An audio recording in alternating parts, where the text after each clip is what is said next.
আশ্চর্য একটা হাদিস বলি, শুনেন কি সুন্দর হাদিস।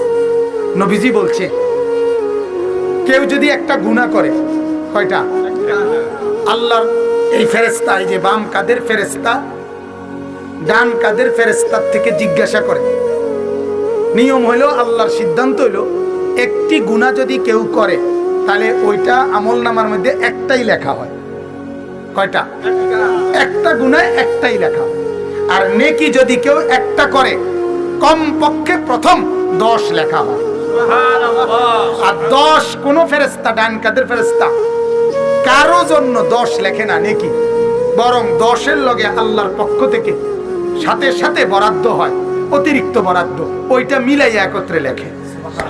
অর্থাৎ প্রতিটা নেকিকে আল্লাহ কারো জন্য 70, কারো জন্য 700, কারো জন্য 7,000, 70,000, 7 লাখ, 70 লাখ, 7 কোটি, 70 কোটি, 70,000 কোটি এভাবে বাড়াইতে থাকে।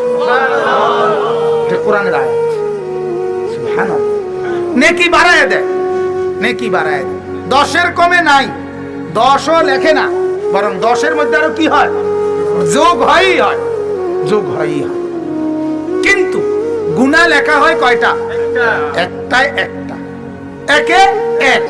কিন্তু একে এক না, প্রথম এই একে এক লিখবার আগে বাম কাদের ফেরেশতা ডান কাদের ফেরেশতাকে জিজ্ঞেস করে যে লিখবো, এই গুনাহটা লিখতাম নি আমার পৃষ্ঠা।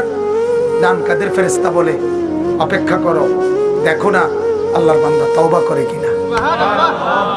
অনেকক্ষণ অপেক্ষা করার পরে আবার বলে, এবার লিখবো। দ্বিতীয়বার বলে, না, আর একটু দেখো না তওবা করে কিনা। আবার একটা সময় অপেক্ষা করার পর বাম কাদের ফেরেশতা বলে, এবার লিখবো। 3বার তো হয়ে গেল। তখন ডান কাদের ফেরেশতা বলে, আহা, তওবা করলো না, না ঠিক আছে, এবার লেখো, তবে সাবধান, একে কিন্তু একই লিখবা, বেশি লিখবা। আচ্ছা, লেখলো এক। কত লিখলো? এক।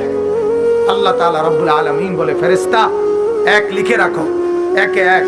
তো খেয়াল রাখবা, 1 সপ্তাহ পরে, 1 মাস পরে, 1 বছর পরে, 10 বছর পরে, 70 বছর পরে, 90 বছর পরেও যদি কোনোদিন আমার বান্দা তওবা করে, আমি কিন্তু তখনও মাফ করে দেব।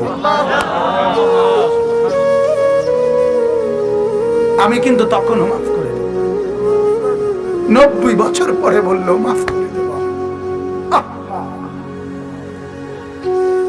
রব্বুল আলামিন বলে, বান্দা 90 বছর পরেও যদি রাত গভীরে চোখের পানি ফেলে আমাকে কোনোদিন বলো, আমি মাফ করে দেব, আমি মাফ করে দেব তোমাকে।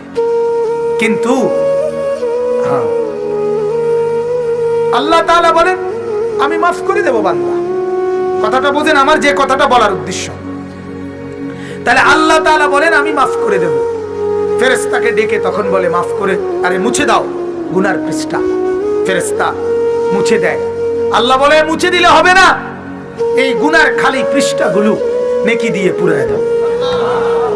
এরপরে এই যে কথাটা বলতে চাই, দোস্ত শোনো যুবক, বাপ আপনাদেরকেও বলি, আল্লাহর নবী বলে, এত সুযোগের পর প্রথমেই লেখে 3 দফা পরে, এরপরে একে কত লেখে? এক। এরপরেও সেটা মাফ করে দিতে রাজি 90 বছর পরে হলো।